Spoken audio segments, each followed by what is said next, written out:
Bill Griffin's free-spirited appearance belies a man whose life story could well have come straight from a Hollywood blockbuster. It's a story of rags to riches, from chaos and turmoil to peace and happiness. Bill's school days were filled with fear and regular beatings, which probably led to his drive to shake off the shackles of his youth with a sense of dogged determination. He first tried his hand at becoming an artist in London, but gave up when he found himself eating from a discarded bag of chips on a frosty morning.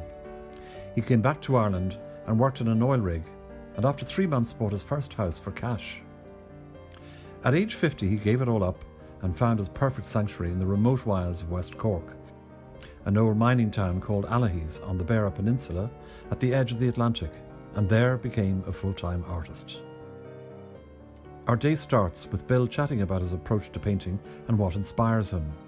We then talk about his time in London, his hugely successful 28 years in the oil business, and his subsequent demise through an alleged fraud, and finally his discovery of love and contentment in West Cork. Bill's unique style of painting attracts collectors from all over the world.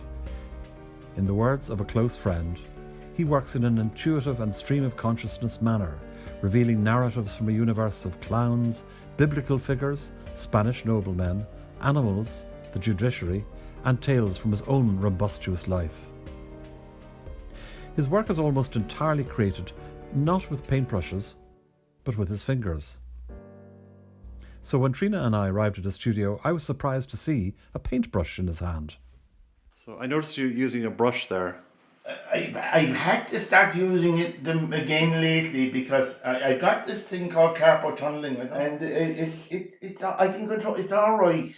I can live with it. But if I use my fingers too much for too long, I need to give them a rest. And so I use the brush, and then I don't have to move the fingers at all. I only move the hand, and then it kind of gets okay again. I can put the brush when I started. So it usually to help me continue. You see, it doesn't make a lot of sense for me, but this is just me, of course. I mean, everybody to his own. But the hand, as it stands right now, I mean, if you look at a gorilla or an ape, and you see what the hand and how dexterous it is, and what they can do, and how you can pick up the tiniest little things, and this goes back to long before we were using tools of any sort. The hand was already there, already hugely evolved. And you can do things with the fingers that you can't quite do with a brush because between you and there's no feeling. All you can feel is the brush. Whereas if you're doing it with your fingers, the tiniest little things. Where do you get your inspiration, Bill? I have no idea. No, that's good. A lot of people don't.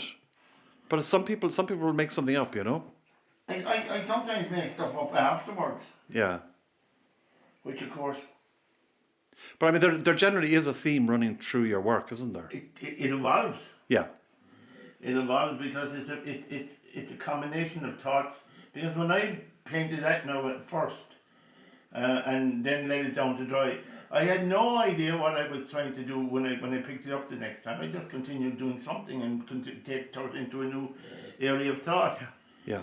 And that, in turn, then. So do you sort of go into a zone? Oh, I do, yeah, very much. Yeah. Very much. I mean, one of the problems I have talking to you now is that I can't get quite into it, but I can. I mean, it's fine. This is all sort of preparatory anyway. It's not really finished, But yes. But I'd be working on these now and that, and even some in the other room here now, which we can go into if you like. I'd be working on them all at the same time. So I'd really be working on 1, 2, 3, 4, 5, 6, 7, 8. Count that one as well, 9, and maybe 3 or 4 more in there at the same time. Would you really? Yeah. And so I'd be going from room to room. Yes. And then I still leave the paint here, even though I'm working in there. So I constantly go back and forward between them. So I constantly move from one to the other. Do you? Yeah. Yeah, and it's all kind of based on a mad half-baked theory I have, which is that you know, how like quantum suggests that there's nothing but chaos in the whole universe, and if that is the case, then any order that there is in that appears to in the universe is created by us in our own brains, and that really, you know, the whole existential thing is becomes even questionable. And so what I'm trying to do is take advantage of that to an extent, in that things done randomly and without thought um, will bring out a sort of a deeper thing in my head, you know. Um, it's hard to explain in many ways. Everything on Earth, every living species on Earth has evolved in a way that it took advantage of mistakes. I'm looking at mistakes I make and then adjusting that mistake to something that my brain suggests it might become. It's in a way it's as simple as that. I mean, if I wanted to, you know, if down to the very end, when I'm near the nitty gritty, I need to be alone, but I don't need to be alone for 70-80% of the painting. But towards the end of a painting, like this one now, for instance, I couldn't finish that in front of you now, even though it's very close to being finished, because I would mess it up. I would be trying to impress you, or I would be trying to, I wouldn't be going the direction I originally went. And I went to an amazing trouble with that particular painting. I had a friend of mine make a board for me, covered in wet cement, and he put kind of shapes into the wet cement. And now he's mad, but he's wonderfully mad, you know. Yeah. And he wouldn't mind me telling you that he's mad either. I mean, like, you know, they're all fucking mad round here. I'm the only sane person. They're the daftest brushes I've swept the cheese. They're the nicest people, you know, so it doesn't really matter. How come you settled here, Bill? Was it because of that? It was because of Deirdre. Ah, right. So Deirdre's from around here? No, but she was the principal teacher on Bear Island okay. Yes. for many years. And Yeah. and I met Deirdre. So everything changed totally for the better. Well, yeah, I went to London, and I actually was over there with an American girl. She was from Wisconsin, and she was over here for 3 months, and she said she was going to London, and I said I was thinking of going to London too. And I met up with her over there, and I was with her for about 3 months there, and then at the end of the 3 months, what money I had with me was running out, and I decided to team up with my brother, who had been there for a few years prior to that, my brother Mossy, and he introduced me to a different form of life, you know, because he had been on the ground, sex, drugs and rock and roll, and by the time September came, I had no more interest in going to Chelsea Art College than I had, you know. Yeah. I was having too good a time. And I got arrested after that a couple of times, and I met this girl Henrietta, And she was she sort of a muse of a number of artists, was she? She was. I mean, I didn't know that at the time. Yeah. In fact, I didn't know that until years later, really. I mean, I knew who she was and all that. I mean, I knew she had something to do with that, but see, I didn't stay with her that long, you know. It was she was I don't know, she was too much darling and upmarket for me, you know. Mm-hmm. I had no real interest in her. So, but while I was there, I met George Dyer, who was Francis Bacon's boyfriend, And he was an outsider there, very much so. He wasn't. He was seriously looked down upon by the rest of them. They didn't think he was intellectual enough for them, and his first poor lad wasn't either. I mean, they were all kind of, and it was this kind of. There was a guy called Dixon or something. Dickens. He was a photographer. He was a nasty fucker, and I saw him being rotten to him one day, and I said to him, "Hey, cop yourself on." Now, George could have knocked the living daylight out of all of them, but he was kind of a gentle character in his own way, he was, I mean, George was a good boxer, Was he? Oh, he had been, and, And didn't he get you a job? Oh, he did, the first one he got me was actually was for one of the Crays. No, really? Yeah, Charlie Cray, the elder brother of the Crays. Yes. And and I take the tickets off the people going in, seat number C13.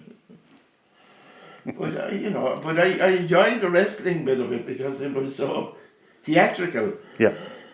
And what's his name was always there, Francis Bacon. Was he? He was always at those things. And I kind of got to know him that way, but I didn't ever get to know him. I never once sat down with him alone and had a conversation with him. And I never spoke about art with him at all, hardly. Except one night inside, he took us all to a restaurant and he was buying champagne like there was no tomorrow. Because he had a sale. And it was caviar and small little pancakes and champagne and vodka. And everybody was well pissed. So, Bill, can we briefly talk about your career in the oil biz? Because, I mean, that sort of was an extraordinary... 28 years. Yeah. So 20 or 30? 28 years. 28 years I was in the oil business. Yeah. I went to work as a roughneck and a roastabout, and then became a roughneck, and then became a derrickman, and then became an assistant driller, and then became a driller. Then became a directional driller, and then became a drilling consultant. Yeah. So... A meteoric rise. It was, yeah.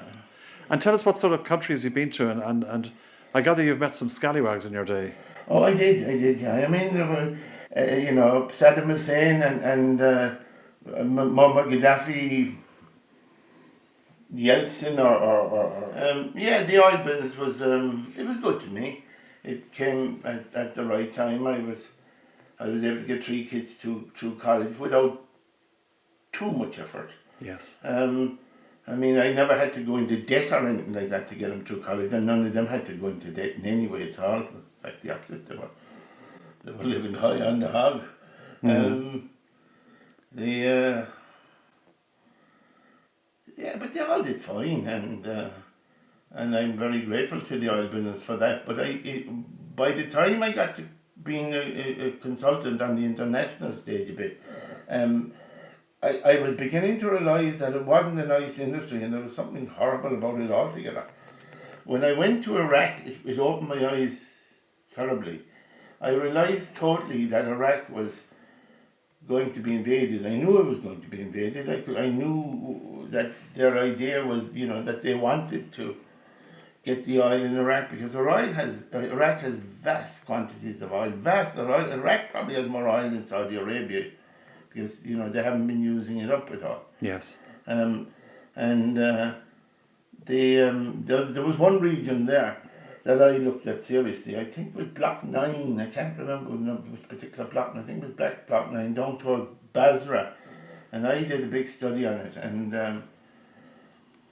I had calculated that there was 10 times more oil in that little area alone. This province alone, small province. Than there was in the whole of the North Sea, and had ever been in the whole of the North Sea, and this was only like 1/50th of the whole block. Yes. So Iraq has huge oil production, and the idea that this thing with Europe that we're going to get away from oil is ridiculous, because Everything. Look at everything. Look at anything in here.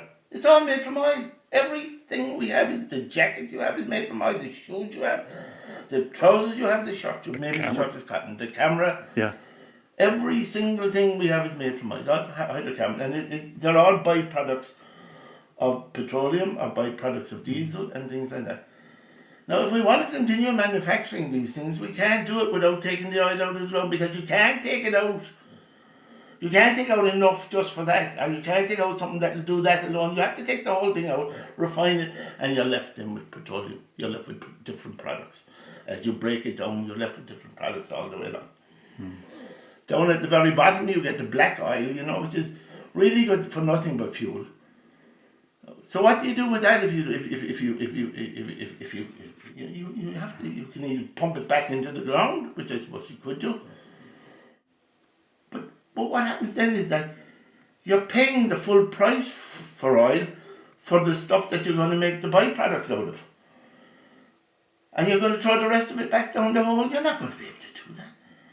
It's ridiculous. And wind energy, my God, okay, absolutely go for it, 100% go for it. But if you think we can get out of that, Europe can be no longer dependent on oil by the 2030s or something, just living in the dream world. But the main story is this bird-like creature here, winged creature, represents truth.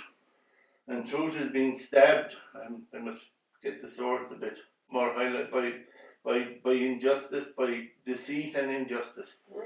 And here is time with his clown's nose, and he's coming in with his dial, which I have to finish, and time will out, and with the advent of time, truth will out and prevail. And I'm going to put this out into the open, because the newspapers won't touch this. They're all afraid of these. But Bill, what's at the kernel of this? A nozzle that I invented. Yeah. Okay, can you tell me about that? Yeah, it was just a nozzle I invented one time, and this is in the oil business now. In the oil business, and they tried to. Some guys in there were planning to take it for themselves, and it didn't work. But then they left me in the lurch, because they were supposed to be investing in this thing. Initially they said they were representing the bank, and then it turned out they were representing themselves. But I let it go, because I said, okay, look, it's too late now, or I'm trying to finish a patent. I have only 1 year to do it. I have 9 months in it. Okay, I'll take your investment. And then when their management refused to let them make the investment, they reneged on the deal, and I was left with the debt that I had accumulated. They haven't told the bank to give me access to any bloody money I want. And this is all documented. It's not as if this isn't true, and they know it, but there's nothing I can do about it. And what's at stake, Bill, can you say? Well, nothing, just revenge on my part. I mean, I don't think there's much I can do about it in the end. I might be able to get it into Europe. But they even scuppered that on me in the way they said it, because they said to me, no, this is a criminal matter. You have to get the guards to investigate it. The guards investigated it, put a file together, gave it to the DPP, and the DPP won't do anything about it. They won't even tell me why they won't prosecute. Yeah. What they did to me was just horrible. It was just fucking horrible. It was... My marriage, which was a bit rocky anyway, was finished. I had to sell the house. I had to sell my studio, which I had gone to a lot of trouble with in the basement of the house. It was a big house, but the wife got most of that, and the courts got the rest. Yeah. And I was actually left on the street, and it was hard, But I had friends, and I was able to. Yes. But I spent 3 years really couch surfing, until I came down here, and then I met Deirdre. I'm going to put it up on YouTube, pay for ads. Oh, right, yeah. Yeah, we put a budget together for her, but I have. Okay.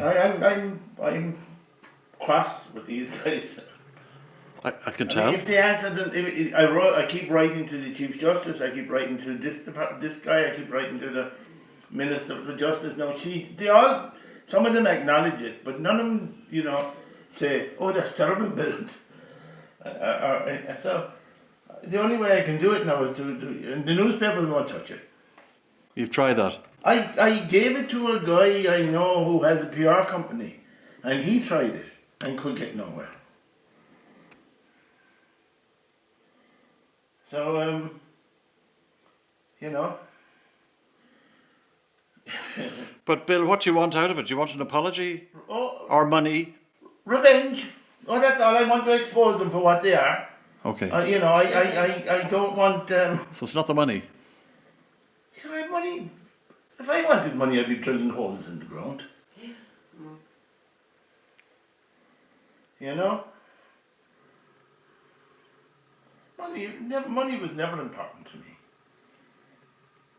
I met a traveller in an antique land who said two vast and crumbling legs of stone stand in the desert.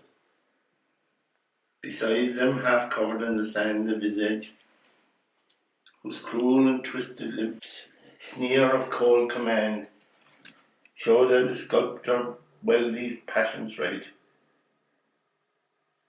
The hand that mocked them and the heart that fed. And on the pedestal, these words appear. My name is Ozymandias, King of Kings. Look at my work, ye mighty, and despair. Nothing else remained round that colossal decaying wreck, and the low and level sands stretch out far away.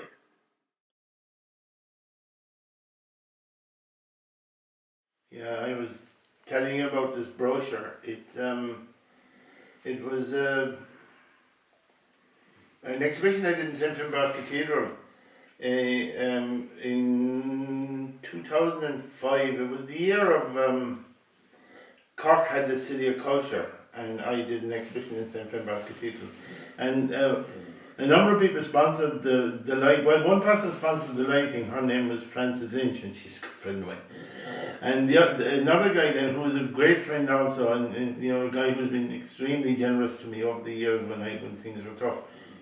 And his name was Frank Downs, and he was high up in the management of Bewley's, and you know, he was kind of the brains of it in many ways. And he a solid guy now. He's from Macroom originally. He lives in Youghal now, and he was at, you met him at that thing recently. But he sponsored the wine, and of course overdid it completely. Like the wine arrived at the church in a lorry with a forklift on the back to lift it off. You know?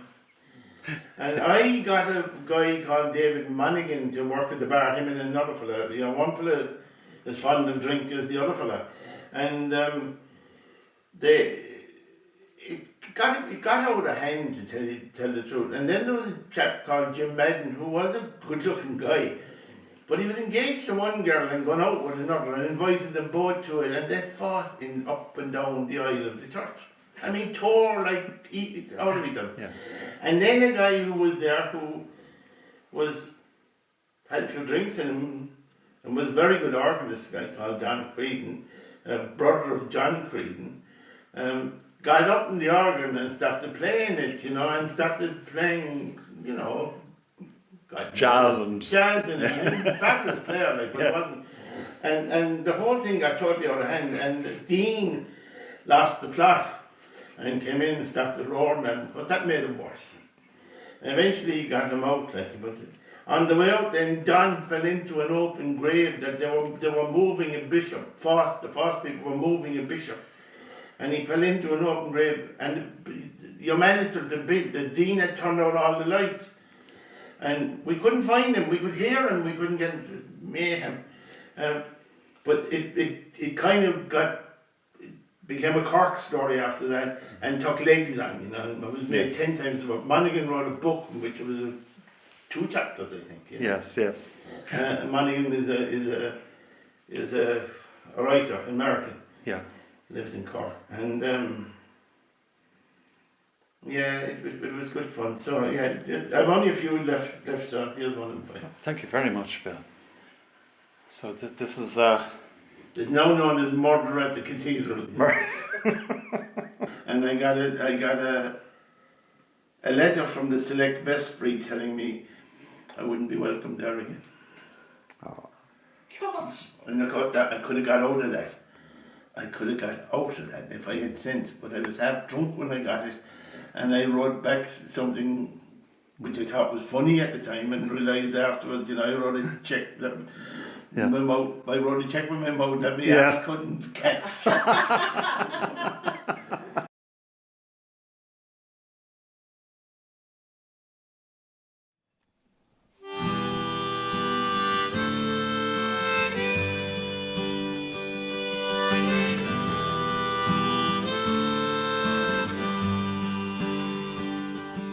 These paintings told a story of a life,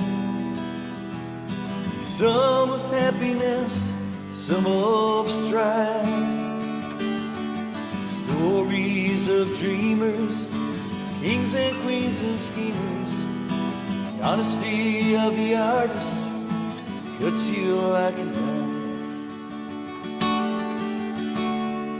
These paintings told a story of a life. There's some of happiness, some of strife. Stories of dreamers, kings and queens and schemers. The honesty of the artist will cut you like a knife. And the honesty of the artist will cut you like a knife.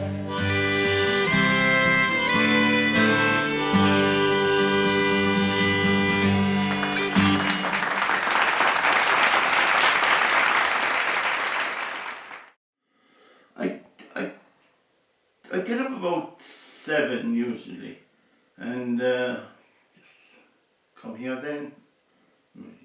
Might eat something. I would eat something over there, and then I come here, and then I paint. And it depends then on the humour I'm in. I could stay here until 5 or 6 o'clock in the evening. Also depends on the light, And I mean, I don't mind. I actually sometimes paint in the very minimum light, because I'll see shadows that will suggest shapes to me, and that's kind of interesting, It depends totally on the humour I'm in, or what form I'm in. If I could stay here until very late, but the other will call me then at some stage to eat, and when she does, what was it? Rumpur of the Bailey said, "She who must be obeyed." Now, I gather tonight we might be going to a bit of a gig. Oh, we are. Tell us about that. Well, that's down in Jimmy's. It's the others with a group of other girls from around here, and they play music, and they're good. They're called the Hags. They were called the Hags of Beara, but they've shortened it to the Hags, which is very uncomplimentary to themselves, and they're all fine women. So. And what instruments do they play? Are they singers? Oh, everything. They play everything from uilleann pipes to harmonicas and melodeons, as they used to call them in my time, and guitars, and they play everything. Fiddles. The other plays the pipes and the whistle.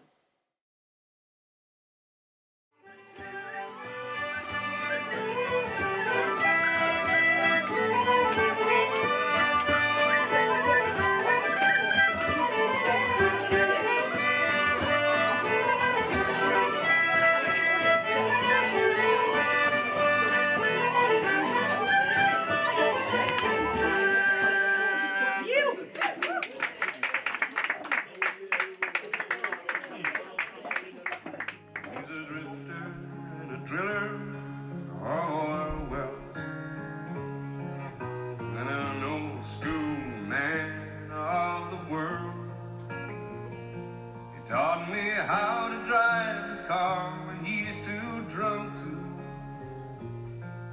and he'd wait and give me money for the girls, and our lives